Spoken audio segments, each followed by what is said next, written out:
YouTube family.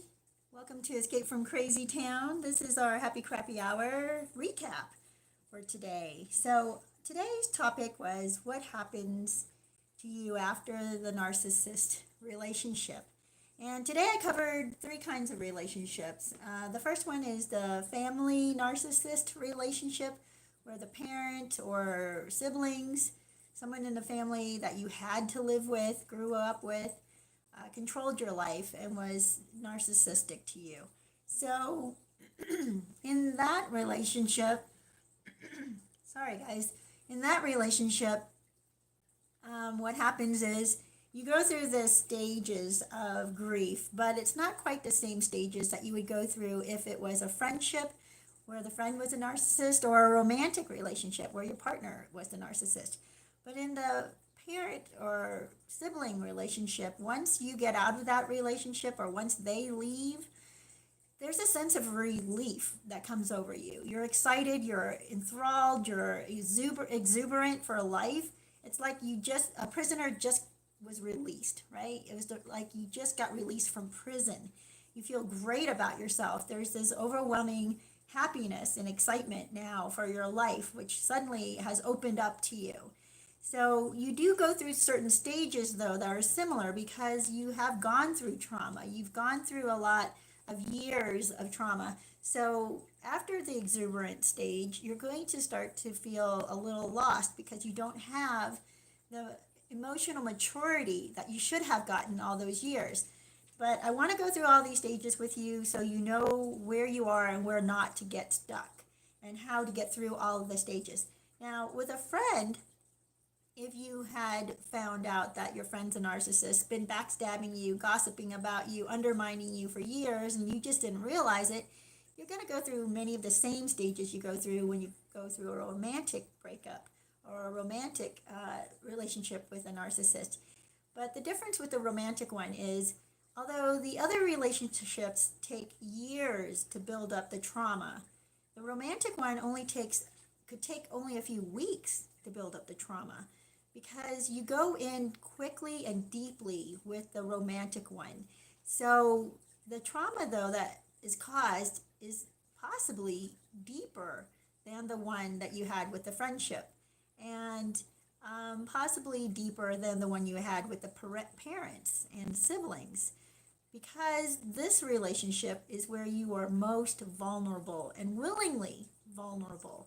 So you may go through a stage where you're going to blame yourself and feel very guilty and you don't want to deal with that. So if you don't get through all these stages, you could get stuck and ruin the rest of your life. And this is why I want to go through this with you. So if you went through a romantic relationship with a narcissist, the first stage, and possibly with a friendship one, the first stage you would go through after they leave or after the relationship is over is disbelief and shock. You can also call this denial. This is the stage of denial. So you're in this stage where your reality has shifted completely in this moment of loss. And it can take your mind some time to adjust to the new reality. You're reflecting on your experiences with the person, the good times that you had shared with them, but then you're just shocked that they're now gone and inaccessible to you, and you don't know how you're going to move forward with life without this person. There were so many things you relied on this person for, and now they are completely gone, and you are just spinning, and you don't know which way is up and which way is down. You're going to feel very lost. So you go through this shock period, this disbelief that things are changing and ending. You may not even have the financial or emotional security you used to think you had with that lover or with that friend. And so you go through this denial, like, this isn't really over. This is no, we're going to get back together. We're going to be friends again, or we're going to be partners again. We're going to be married again. You're holding on to this person. But then another stage comes, and that stage, in some I guess psychologists' beliefs, is the second stage might be anger. For others, it might be guilt and pain. So they might consider the second stage the guilt and pain. And I kind of think that a little, you can interchange some of these where, their order that is. So if it's guilt and pain, you're going to start feeling that like there were things you should have done differently. Maybe the things that you were at fault for in your relationship, and you're going to want to change that in order to get the the partner back, right? You're going to want to get your person back. So you start to bargain. That's the third stage now. You're moving into bargaining. Once you get into bargaining, what you're going to do is, beg your partner, your ex, to come back. If you could just change these things about yourself, you'll promise to do all these other things. You promise not to do certain things. So you start to bargain with the narcissist to try to get them back into your life.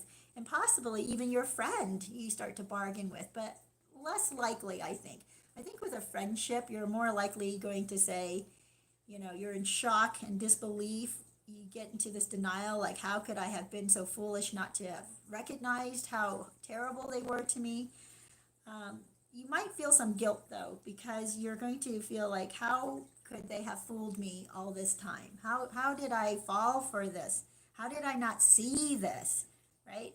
And then which leads you to anger. So the anger stage might be where most people get stuck. They get so angry at what happened from, how that person treated them. How dare they even leave you? That might be more the romantic one, right?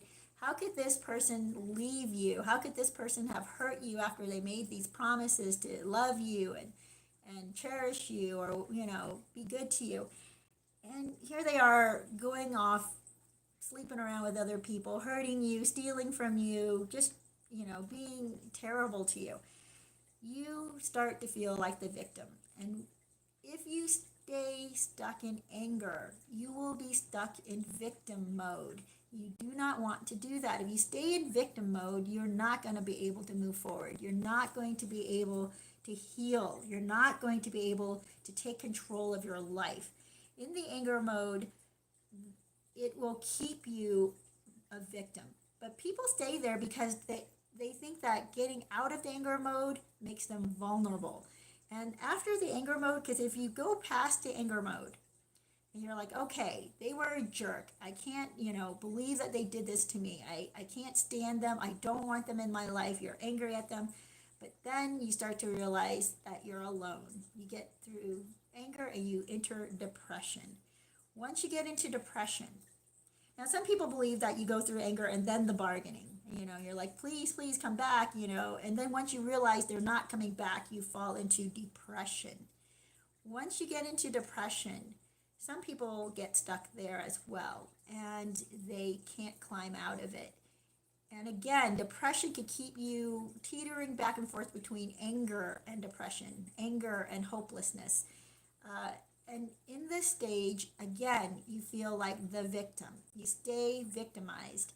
And once you stay victimized, you cannot become the victor. You cannot succeed. You cannot become stronger. You'll stay in this stage where you think you're strong, right? If you're angry, then you think that you're not vulnerable.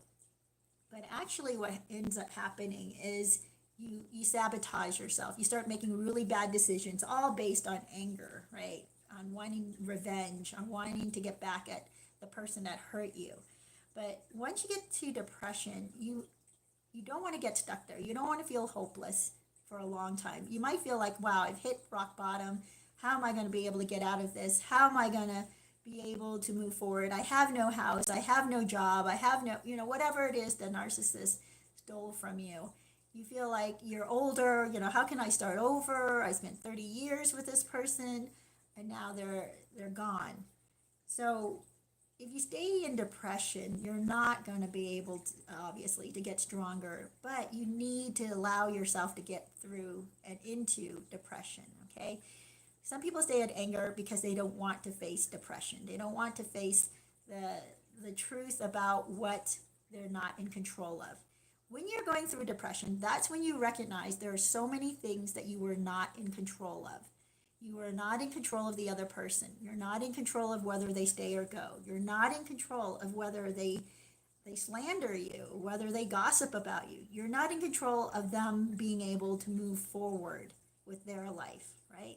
All these things that you want to control, but you feel depressed and anger because you cannot control these things. It's like trying to control the weather. If you're angry because it's raining and then you throw your whole day away because it's raining, that's on you, right? Now, there are things you can't do in the rain possibly, but there are still things you can do even if it's raining. So you have to look at what you are in control of. I gave an example of one time when I went to Hawaii, and the first day we got there, it was sunny and beautiful, but we were exhausted from the travel and the time change. So we rested. We stayed indoors and we slept a lot of that day, thinking that the rest of the week we were going to have wonderful weather and could go to the beach and do everything we wanted to do. But it turned out there was this terrible cloud, huge cloud over the Pacific, and it stayed over Hawaii, all of the islands, for the entire rest of the week.